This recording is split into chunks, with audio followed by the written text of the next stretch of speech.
bersama untuk Indonesia. Keadilan merata di negara kita cinta. Mari tetap bersama damaikan Indonesia. Rakyat adil sentosa seutuhnya. Di sini tempatnya untuk bersuara rakyat Indonesia. Di sini ruangnya solusi bersama, hukum di tengah kita. Di sini tempatnya untuk bersuara rakyat Indonesia. Di sini ruangnya solusi bersama, hukum di tengah kita. Hukum di tengah kita.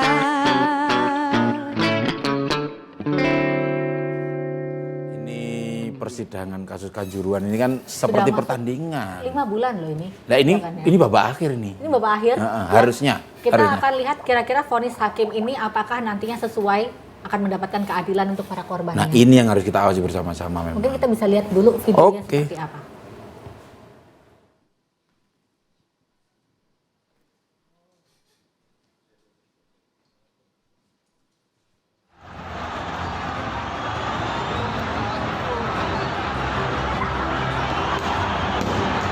Pemirsa, tragedi Kanjuruhan telah berlalu 5 bulan dengan segala kesedihannya. Tragedi sepak bola memilukan di Stadion Kanjuruhan, Kabupaten Malang pada Sabtu 1 Oktober 2022 lalu ini merenggut nyawa 135 orang dan 583 orang terluka, termasuk 2 anggota Polri. Banyak pihak menyalahkan standar operasional prosedur atau SOP pihak kepolisian saat menangani para supporter dengan menembakkan gas air mata sesuai komando dengan alasan aksi supporter yang dianggap anarkis. 5 orang ditetapkan tersangka atas kasus ini. 3 orang dari unsur kepolisian, yakni ex-Kabak Ops Polres Malang, Kompol Wahyu Setio Pranoto, ex-Danki 1 Brimopolda Jatim, AKP Hasdarmawan, dan ex-Kasat Samapta Polres Malang, AKP Bambang Sidik Ahmadi. Selain itu, 2 orang dari sipil yakni Security Official Arema FC, Suko Sutrisno, dan Ketua Panpel Arema FC, Abdul Haris. Kelima terdakwa telah menjalani sidang perdana sejak tanggal 16 Januari 2023. 2 orang terdakwa dari sipil, Security Official Arema FC, Suko Sutrisno, dan Ketua Panpel Arema FC, Abdul Haris, masing-masing dituntut 6 tahun 8 bulan penjara. Keduanya dijerat pasal 359 KUHP dan kedua pasal 360 ayat 1 KUHP, serta ketiga pasal 360 ayat 2 KUHP, atau kedua pasal 103 ayat 1 junto pasal 52 Undang-Undang Nomor 11 Tahun 2022 tentang keolahragaan yang akibat kesalahan atau kealpaannya menyebabkan tewasnya orang lain dan luka berat. Dalam dupliknya, terdakwa Abdul Haris sempat menangis karena merasa dikorbankan dan tidak bersalah. Menurutnya, yang paling bertanggung jawab adalah Ketua PSSI dan Dirut PT LIB karena tragedi berawal dari sistem yang tidak jelas. Sementara ketiga terdakwa dari unsur polisi dituntut 3 tahun penjara dengan 6 poin pertimbangan meringankan berdasarkan pasal 359 KUHP serta pasal 360 ayat 1 dan ayat 2 KUHP. Kini sidang telah memasuki babak akhir menjelang vonis. Akankah putusan hakim nanti sudah sesuai dengan keadilan yang diminta korban? Atau jangan-jangan terdakwa hanyalah pion untuk membentengi tanggung jawab lebih besar yang dinilai menjadi penguat adanya rekayasa?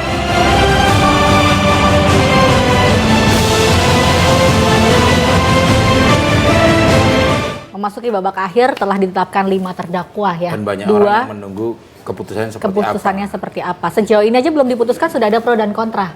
Itu kita kenapa bahas malam hari ini di Hukum di Tengah Kita di CTV. Dan sudah hadir bersama dengan kita ada kuasa hukum terdakwa Panpel Arema FC, Bapak Sumardan SH. Selamat malam, Bapak. Dan juga yang telah bergabung bersama dengan kita melalui Zoom secara virtual, ada Bapak Andi Irfan JSH, Sekjen Federasi Kontras. Oke, dan juga akan ada Bapak Imam Hidayat SHMH selaku kuasa hukum korban Kanjuruhan. Ini sudah bergabung bersama Telah kita. bergabung bersama dengan kita. Dan tentunya kita juga sudah mengundang Kejati Jatim dan Kabitkum Polda Jatim, tapi berhalangan hadir pada malam hari ini. Dan tadi kita sudah sempat mendengar ya berita 2 sipil, 3 unsur kepolisian. Cuman yang sipil ini hukumannya jauh lebih berat, jauh lebih lama. Dan hari ini kuasa hukumnya ada di sini. Tuntutannya lebih lama. Mungkin kita bisa bahas langsung nih kepada Bapak Sumardan di sini. 2 terdakwa sipil, Ketua Panpel Abdul Haris, Security Official Arema FC Suko Sutrisno dituntut 6 tahun 8 bulan. Apakah tuntutan ini menurut Bapak sudah sesuai, Pak? Baik, terima kasih.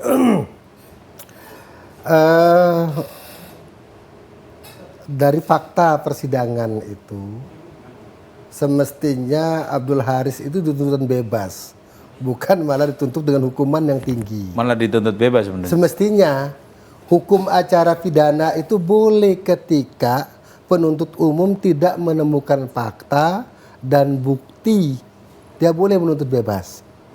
Tapi memang sejarah kecil.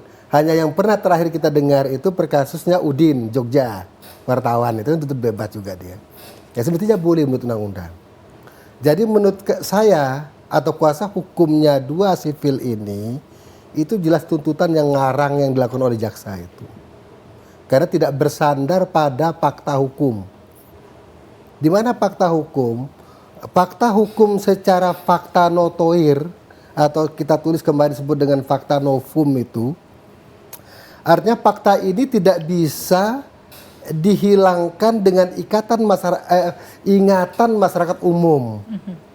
Tragedi ini kan bukan tragedi Aremania semata, tapi internasional maupun nasional mengetahui itu. Ya, Nah, kejadian penembakan itu setelah selesainya atau peluit berbunyi berhentinya pertandingan. Nah, setelah peluit selesai pertandingan itu, maka tanggung jawab keamanan menjadi tanggung jawabnya kepolisian. Ya, seperti itu. Nah, kemudian kenapa mereka kok menembak malah? Sudah selesai kok nembak gitu loh. tapi di persidangan itu juga diberikan fakta seperti itu. Penjelasan seperti ini juga, Pak. Oh, sudah. Bahkan di fakta persidangan itu ya, yang sering diangkat atau dibuat statement secara publik baik oleh dari tingkat penyidikan sampai di tingkat penuntutan itu kan pintu tertutup kan begitu. Ya. Selalu itu yang diangkat. Padahal pada saat dibuka CCTV di ruang sidang itu di pintu 13 itu jelas menyatakan bahwa itu orang keluar tuh dengan santai sekali. Baru menimbulkan persoalan setelah penembakan gas air mata itu. Itu faktanya di lapangan. Baik, mungkin nanti akan dilanjutkan lagi, Pak. Siap. Ya. Mungkin jangan kemana-mana, untuk pemirsa tetaplah bersama kami.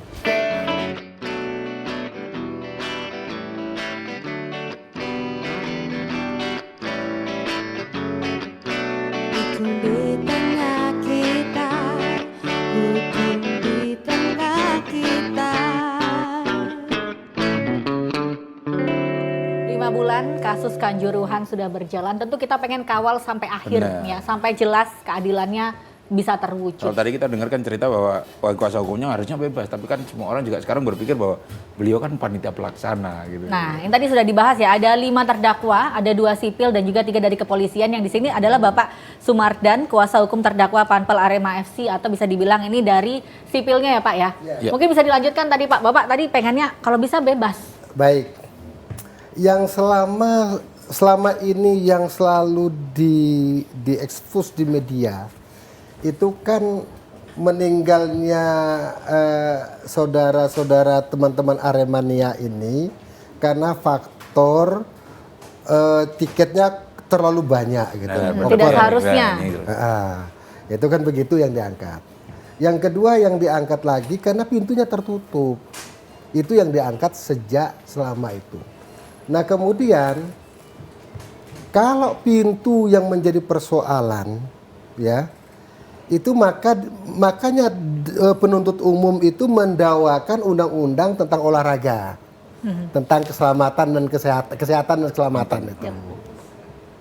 Nah, tapi fakta di ujung persidangan pasal itu tidak pernah dituntut, gitu loh. Tidak pernah dituntutkan kepada dua. Tidak dituntut kepada dua terdakwa klien saya itu tentang tentang kesehatan dan keselamatan itu. Kalau melihat dari pasal itu kan arahnya pintunya ndak ada, ambulan ndak ada, semuanya ndak ada, semuanya ndak ada. Artinya WC-nya ndak ada, dokternya ndak ada, kan begitu. Fakta itu semua ada semua ya. Di fakta persidangan itu semuanya ada. Ya, itu sudah terbantah, sudah buktinya penuntut umum tidak menuntut terdakwa dengan pasal olahraga, pelanggaran olahraga. Oke. Terus kemudian, ya, di dalam persidangan itu kita sudah tanya tadi tentang 12 penembak dari teman-teman Brimob dan Sabara. Sudah saya tanya di ruang persidangan, saudara saksi, apa dasar saudara menembak? Karena perintah atasannya. Oke, baik. Mungkin nanti itu bisa dilanjutkan ya. Ternyata ini adalah perintah. Ini Perintah atasan. yang wajib diketahui. Mungkin kita bisa beralih ke Bapak Imam Hidayat selaku kuasa hukum korban Kanjuruhan. Selamat malam Bapak, bisa mendengar suara kami? Ya, selamat malam Mbak. Oke.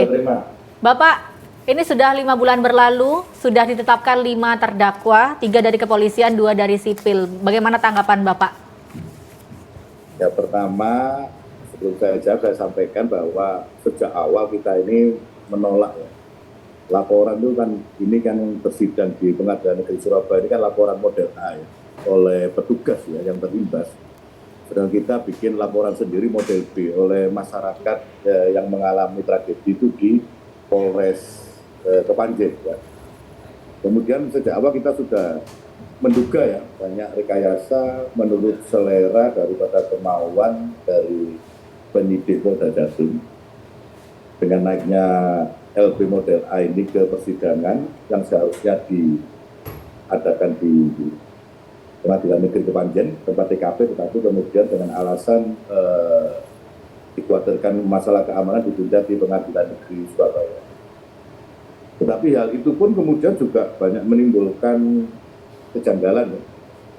Artinya media juga dibatasi, kemudian juga keluarga korban maupun korban juga tidak leluasa untuk ikut bersidang di situ, menyaksikan persidangan itu. Padahal kan kita tahu kan persidangan itu asasnya kan terbuka ya, kecuali masalah asusila ya. Jadi memang banyak kejanggalan-kejanggalan. Kemudian juga dalam persidangan itu saya amati juga kemudian tuntutannya cuma 3 tahun, pasalnya juga 359. Kalau kita kan lapor 338 tentang pembunuhan, 340 pembunuhan berencana, tapi di situ kan 338 ya, karena kealpaannya menyebabkan orang meninggal, kemudian 360 ya. Jadi memang banyak kemudian hal-hal yang sejak awal sudah kita menduga bahwa ini tidak akan berjalan sesuai dengan keadilan. Jadi menurut klien kami, keluarga korban ini jauh dari rasa keadilan. Jadi kemudian apalagi terdakwanya juga tingkat middle ya, tingkat tengah, belum sampai menyentuh intelektual dasar ya, penanggung jawab penuh PSSI. Kemudian juga keanehan lagi, kemudian hadian Lukita ya, Direktur LIP itu kan juga kemudian sampai saat ini belum juga naik sebagai terdakwa karena ada dokumen yang belum dilengkapi oleh Polda Jatim. Ini kan lucu ya. Jadi sejak awal kita juga meragukan persidangan ini berjalan sesuai dengan keadilan dan kepastian hukum. Jadi kalau untuk menanggapi bagaimana kemudian nanti ujungnya di putusan di Pengadilan Negeri Surabaya itu kita sudah apatis ya, artinya kita tetap mengawasi tetapi kita tidak berharap banyak begitu Mbak. Baik, Pak Imam tadi sempat menyebutkan juga ada rekayasa, berarti kan ada terdakwa yang seharusnya tapi tidak dimasukkan. Mungkin ya. Kita akan bahas di segmen selanjutnya, jangan kemana-mana, tetaplah bersama kami.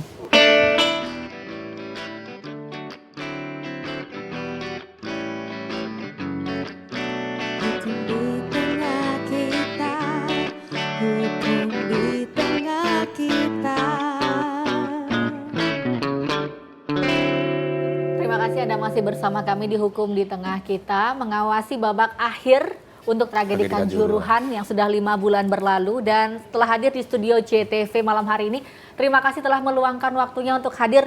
Ada Bapak Dizar Al-Fahrizi, Koordinator Penghubung Komisi Yudisial Jawa Timur. Selamat malam Bapak. Selamat malam Mbak. Ini tadi sempat kita bahas nih Pak ya, mengenai akhirnya sudah ada 5 terdakwa. 2 komisi dari sipil dan juga 3 dari kepolisian. Kalau menurut Bapak sejauh ini melihat kejanggalan, ada kejanggalankah dalam sidang kasus ini atau sebenarnya sejauh ini sudah sesuai transparan, akuntabilitas, pengawasan publiknya udah jelas?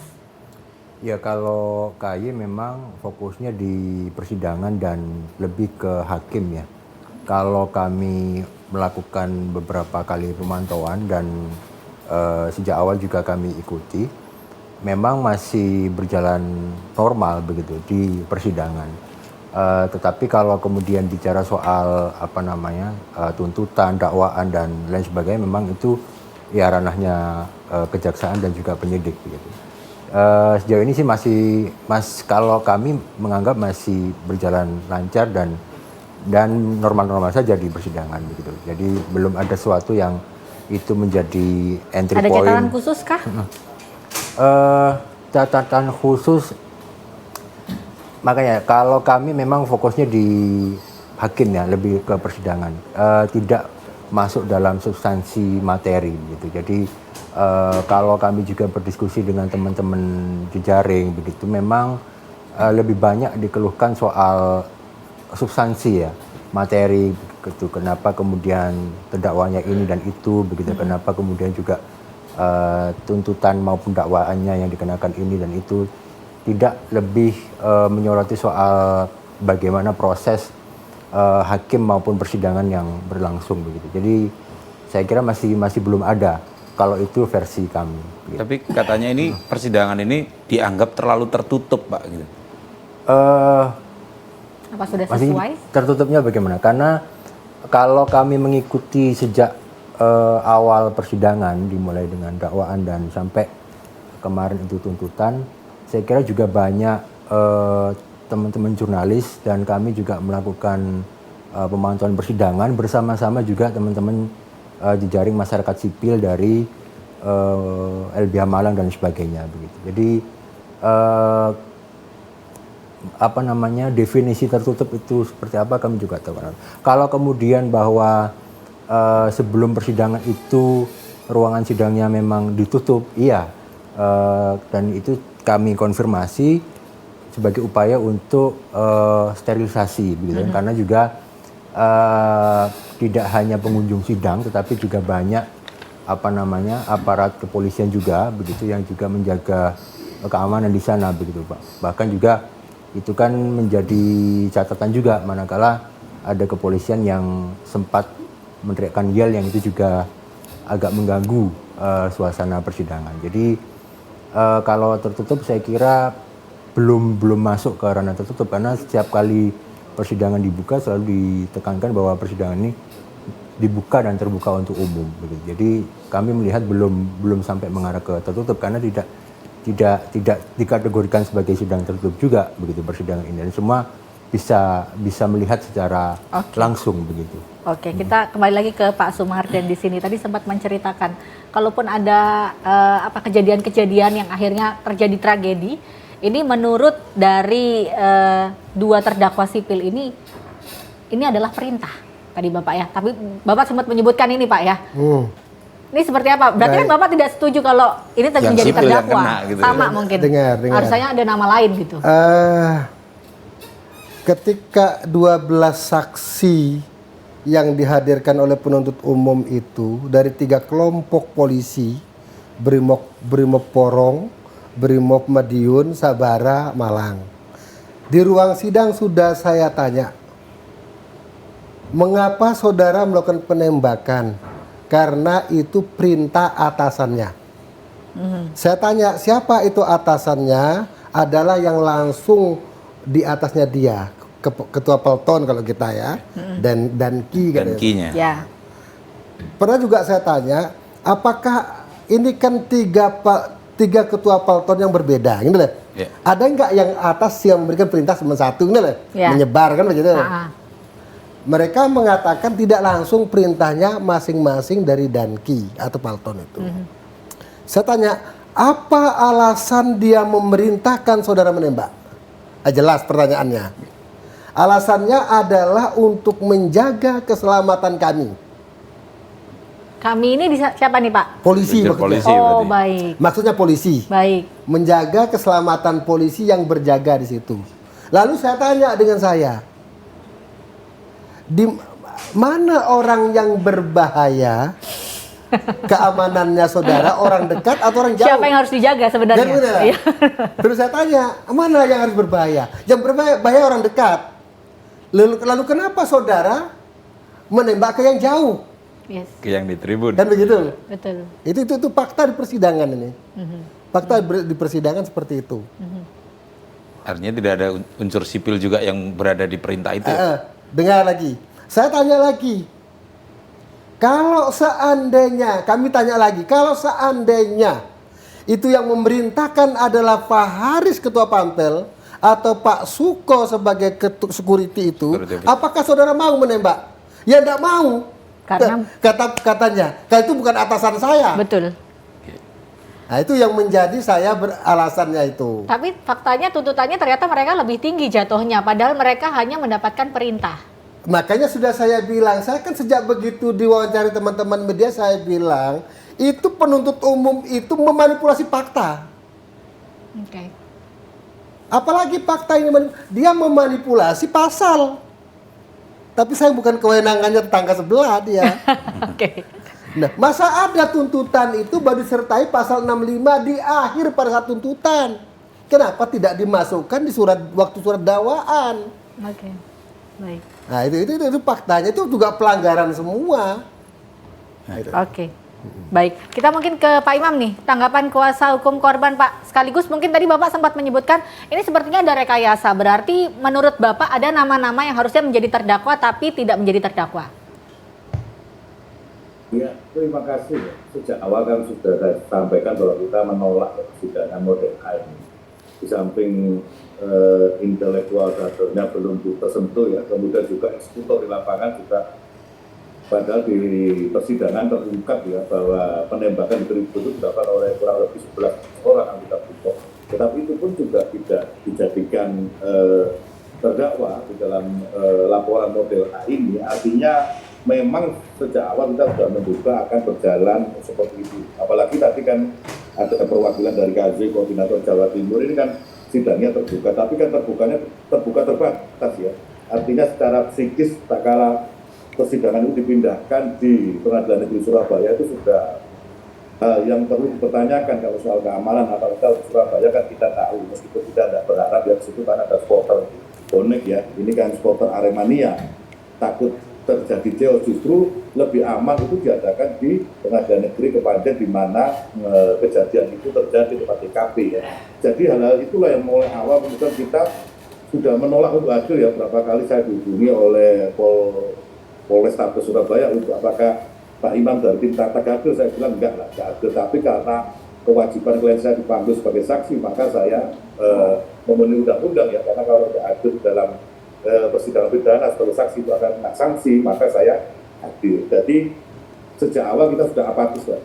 Ini persidangan menurut selera Polda Jatim, bukan selera daripada yang seharusnya dilakukan berdasarkan hukum dan keadilan ya. Jadi kita berharap bahwa laporan kita yang model B tentang pembunuhan 338 dan pembunuhan berencana 340 itu segera bisa naik ke penyidikan dan disidangkan di Pengadilan Negeri Kepanjen, begitu Mbak. Oke, dari kuasa hukum korban bahkan ada tuntutannya. Bahkan tadi mereka bikin laporan sendiri, Bu. sebenarnya dari awal sudah apatis ya, karena merasanya ini tidak sesuai dengan yang diharapkan. Oke, mungkin kita bisa buka hotline-nya, ini telepon atau WhatsApp, mungkin kita bisa lihat ya melalui WhatsApp. Iya. Nomornya ada yang tertera di layar kaca Anda, boleh memberikan tanggapan dan juga pertanyaan untuk pemirsa yang ada di rumah. Yang pasti jangan kemana-mana, tetaplah bersama kami.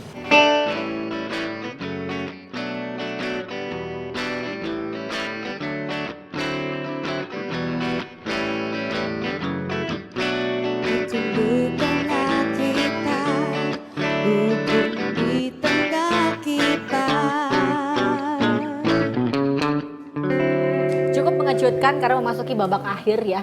Sebelum hakim memvonis untuk tragedi Kanjuruhan ini, ternyata dari pihak korban sendiri tidak merasa ini berjalan sesuai dengan keadilan yang mereka harapkan. Tapi kita tetap berharap semua orang tetap mengawasi jalannya ini. Betul, harus dikawal sampai akhir. Ya, baik. Mungkin kalau Pak Pulung ingin membacakan nih untuk yang sudah masuk melalui hotline. Nah ini saya mau bacakan dari Iwan di Surabaya. Untuk yang merasa berlindung atas nama korban apa bisa dijadikan tersangka gitu. Artinya ada beberapa orang yang lain ya. Mengingat pemicu oknum supporter yang pertama kali turun ke lapangan sebelum tragedi terjadi dan adanya provokasi dari oknum yang mengaku leader Aremania. Kemudian yang kedua, untuk yang di luar stadion, untuk yang perusak sarana dan prasarana, terutama juga sarana umum maupun sarana polisi, apa bisa diajukan tuntutan dan dijadikan tersangka? Mengingat yang di dalam rantis itu ada puluhan nyawa dari polisi dan ofisial Persebaya. Ini bukti nyata katanya ada di YouTube Persebaya. Kemudian yang selanjutnya ada untuk perubahan jam KO yang atas rekom dari rekom dari kepolisian untuk menjadi sore hari dan tidak dilaksanakan oleh pihak pelaksana, apa bisa dijadikan sebagai acuan tuntutan hukum? Dan juga untuk pihak pelaksana setelah tragedi ini apa bisa dikatakan tidak menjamin sama sekali keselamatan tim tamu? Kemudian ada lagi dari saudara Ramadan, Anda tidak bertanya kepada tersangka mengapa memerintah untuk menembak? Apakah ketika polisi tersebut ada gangguan jiwa? Apa memang situasi yang membuat terjadinya penembakan? Kalau ini rasanya sudah dijawab tadi ya. Faktornya ternyata banyak sekali ya. Mungkin kita bisa ke Pak Dizar dulu nih Pak, menanggapi yang sudah memberikan komentarnya nih Pak.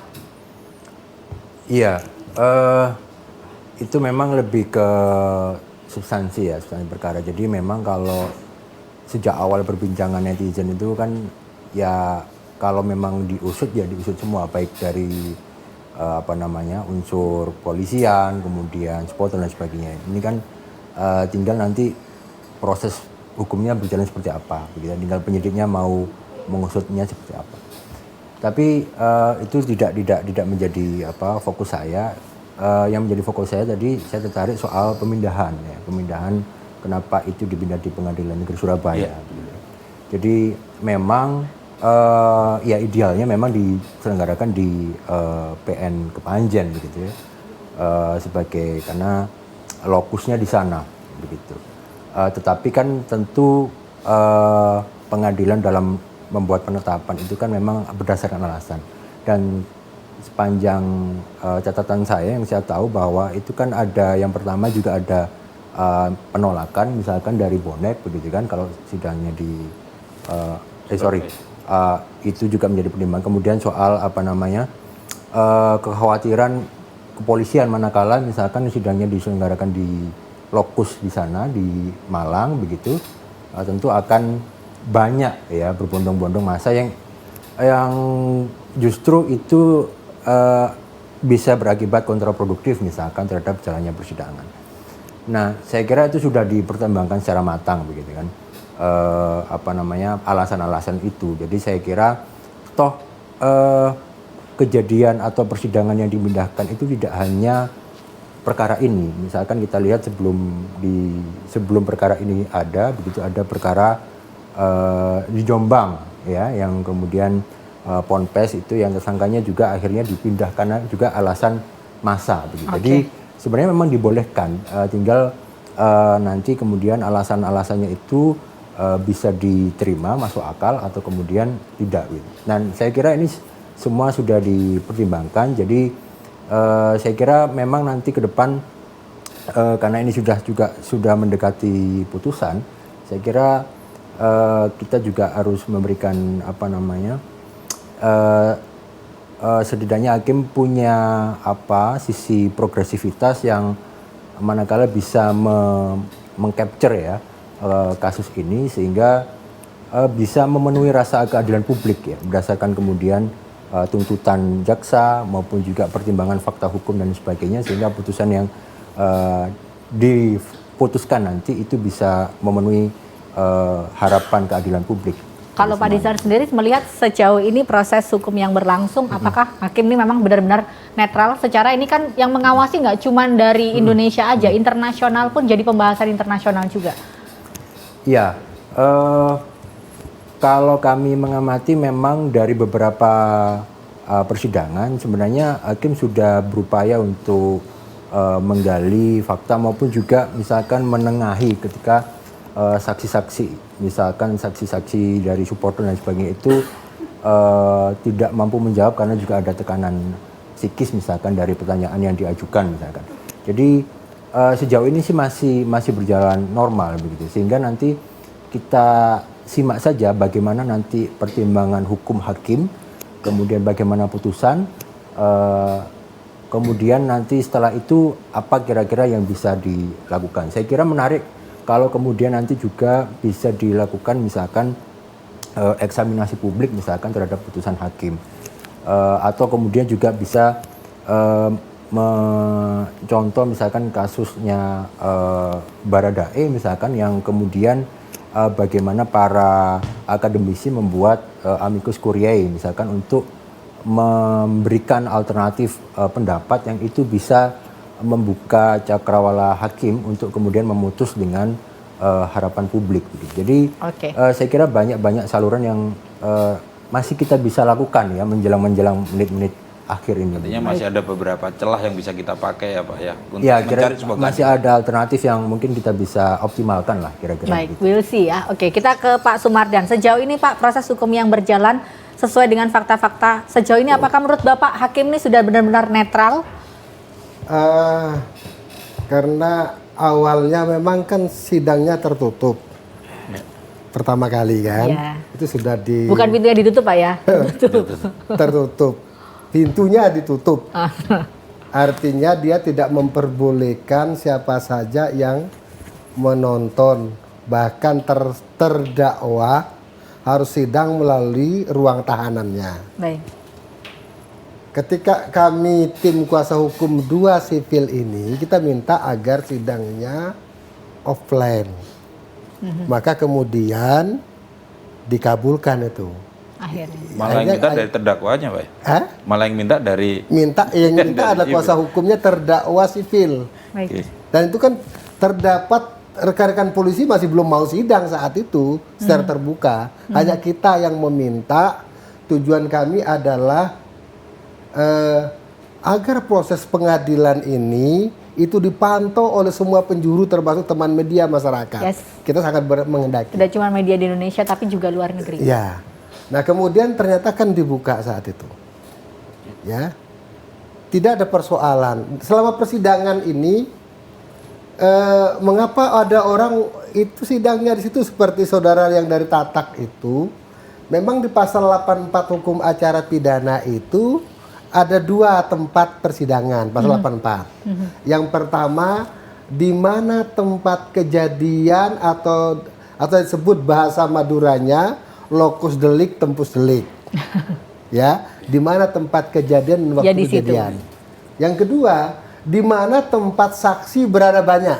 Saksi yang banyak, tempatnya berada yang banyak. Ya, tempat kejadian juga. Semestinya tempat kejadian, saya di Malang. Oke, nanti kita bahas selanjutnya Pak ya. Kita lanjutkan lagi boleh di segmen selanjutnya. Jangan kemana-mana, tetaplah bersama kami.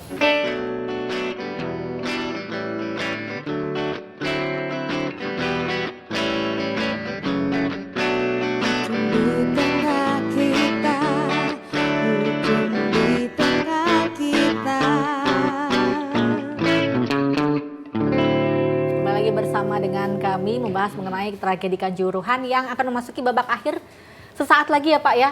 Kira-kira berapa lama lagi? Untuk 2 terdakwa sipil itu akan diputuskan tanggal 9 Maret. Oke. Kamis depan. Bapak tadi sempat menyebutkan syarat-syaratnya harusnya sidang dilaksanakan di tempat kejadian dan juga paling banyak saksi ada di mana. Berarti kan boleh saya bacakan satu pertanyaan? Karena ini bukti nyata bahwa masyarakat kita mengawasi. Betul. Dari Mas Arya di Malang yang menanyakan ex-direktur LIB Ahmad Hardian, gimana nasibnya? Bukannya sempat diperiksa dan di status tersangka. Kelanjutannya gimana? Ini bukti nyata. Tadi yang disebut Pak ya, harusnya dari pihak PSSI dan juga Direktur PT LIB. Harusnya yang lebih bertanggung jawab. Ya baik, saya lanjutkan aja. Saya lanjutkan. Di pasal 85 itu boleh di luar locus delik tempus delik itu mengadili memilih. Banyak contoh, kasus Jombang. Ya, John K. Ya kan? Ya. Itu boleh, memang itu boleh. Tidak ansih mengacu pada pasal 84. Nah kemudian, kalau ada yang mengatakan bahwa terdakwa harus bertanggung jawab, itu di hasil temuan pencari fakta yang dikomandani oleh Pak Mahfud MD itu mengatakan bahwa ya polisi itu terlalu reaktif. Padahal pada saat itu belum ada tindakan apa-apa yang dilakukan oleh Aremania. Ini hasil tim pencari fakta. Ini ada di pasal di halaman 95. Dan itu sudah dijadikan sebagai pembelaan. Gitu loh. Jadi belum ada melakukan tindakan apa-apa, mereka sudah melakukan penembakan gas air mata itu. Oke. Nah itu. Jadi itu dari dan juga temuan dari teman-teman Komnas HAM. Penyebabnya meninggal orang itu karena ada tembakan gas air mata. Nah itu menjadi dasar.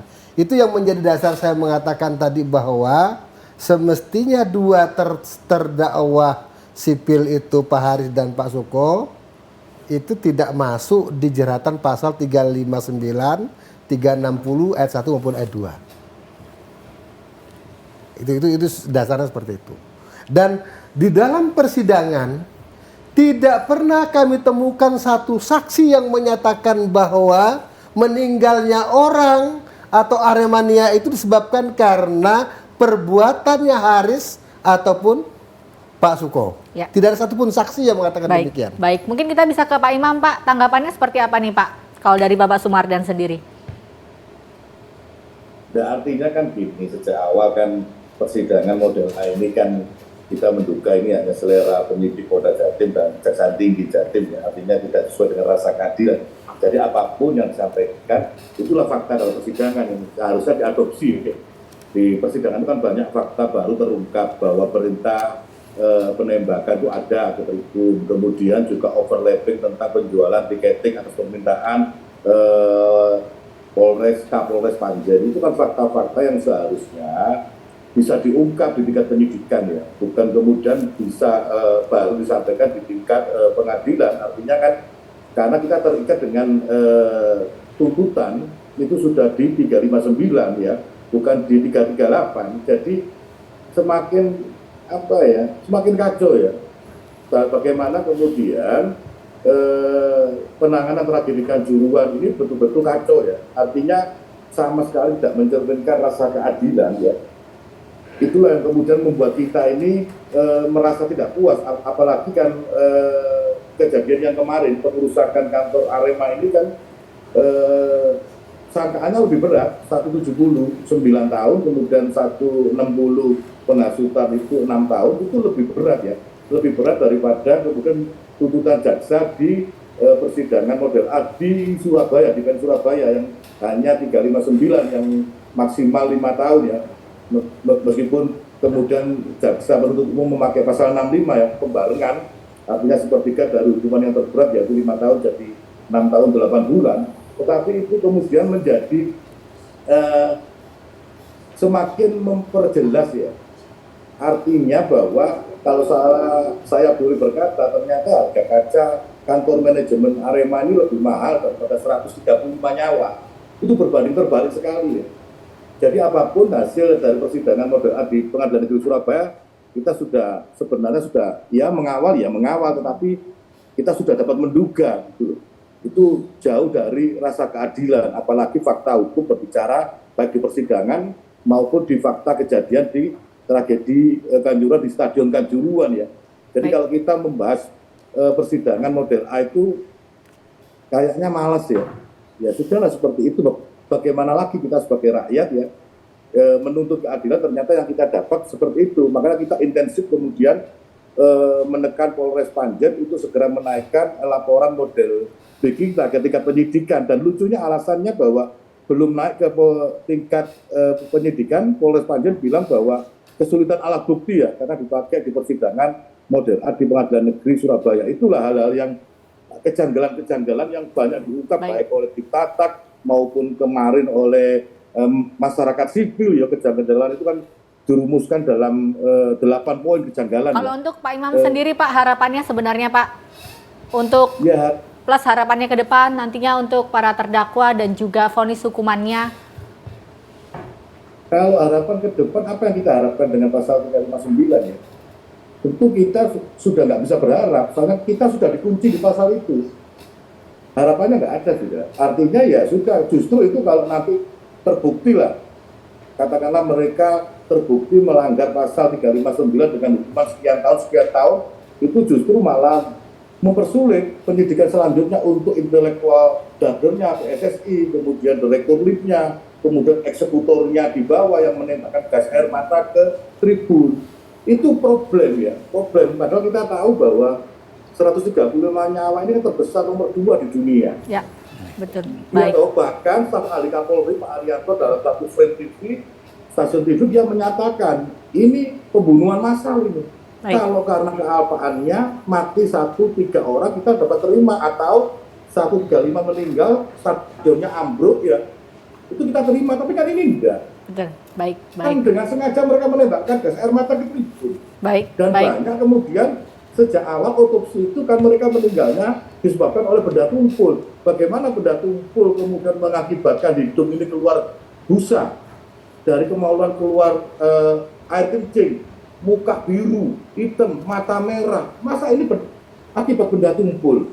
Ya itulah Mbak dan Mas, yang kita, kalau bicara persidangan model A ini kita sudahlah, terserahlah. Yang penting kita Oke, terus baik. mengawal laporan model B kita. Berarti hanya mengikuti saja Pak ya, nanti kita akan lihat Tetap seperti mengawal, apa. Tetap ada perasaan mengganjal, merasa tidak adil. Kita akan lihat mungkin nanti ke depannya akan seperti apa. Kalau Pak Dizar sendiri, harapannya Pak ke depan? Iya, kalau kami memang ya semoga nanti hakim bisa memutus ya berdasarkan fakta persidangan maupun juga dengan pertimbangan hukum yang ada, bisa membuat putusan yang itu membuat harapan publik itu terpenuhi begitu ya. Tetapi memang ya hakim memang dihadapkan pada pilihan yang tidak banyak karena dia memang memutus berdasarkan fakta-fakta persidangan. Jadi apalagi kemudian misalkan saksi-saksi maupun juga dan lain sebagainya itu yang dihadirkan itu ya saksi-saksi yang memang sudah ada di persidangan sehingga tidak banyak pilihan. Harapan saya memang ya ke depan kita misalkan ada hasil dari tim gabungan independen mencari fakta, kemudian ada hasil dari Komnas HAM, saya kira juga pihak-pihak ini juga bisa turut mensupport begitu ya, terutama ketika di luar persidangan. Kalau di dalam persidangan saya kira dengan saksi-saksi dan juga bukti-bukti fakta-fakta yang sudah tersampaikan ruang geraknya agak sempit ya. Tapi kalau kemudian para pihak yang lain turut membantu, misalkan tim gabungan melalui Pak Menko maupun juga Komnas HAM bahwa menyatakan ini bahwa pelanggaran HAM berat misalkan, ya itu nanti bisa menyasar ke pihak-pihak yang kemudian tidak hanya yang saat ini begitu kan. Nah ini yang diharapkan semoga bisa semakin terang benderang kasus ini seperti apa begitu, kemudian siapa kemudian yang menjadi aktor intelektual dan sebagainya. Jadi itu sih, tapi ya kembali itu di luar persidangan. Yep. Tapi kalau persidangan ya semoga hakim bisa membuat vonis yang memenuhi rasa keadilan publik lah. Betul, mudah-mudahan ada keajaiban terjadi nantinya. Kami ucapkan terima kasih untuk Pak Sumar dan terima Kenapa kasih. harapannya Kak Kunda? Boleh Pak, singkat Pak ya. Singkat ya Pak, singkat kalian ini. Singkat boleh Pak.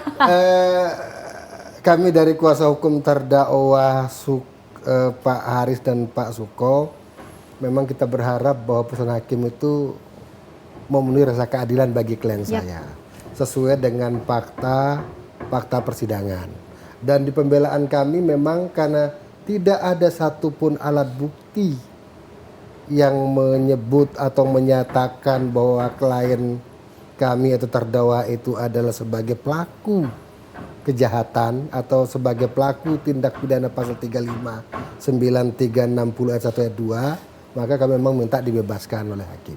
Terima kasih. Oke, harapannya seperti itu. Terima kasih Pak Sumardan, Pak Dizar dan juga Pak Imam yang telah terhubung dengan kami secara virtual. Tentunya mudah-mudahan nanti akan ada keajaiban yang mudah-mudahan sesuai ya dengan yang diharapkan untuk para korban di sini, untuk terdakwanya juga dan juga vonis hukumannya. Tentu saja ini adalah akhir dari Hukum di Tengah kita pada malam hari ini. Saya Irina Koto. Saya Bulung Siswantara. Selamat malam, sampai jumpa. Wassalamualaikum warahmatullahi wabarakatuh. Kanjuruhan banyak ajakan tentang kebersamaan, tentang kepedulian. Bunga-bunga yang bermekaran disirami air mata dan doa-doa.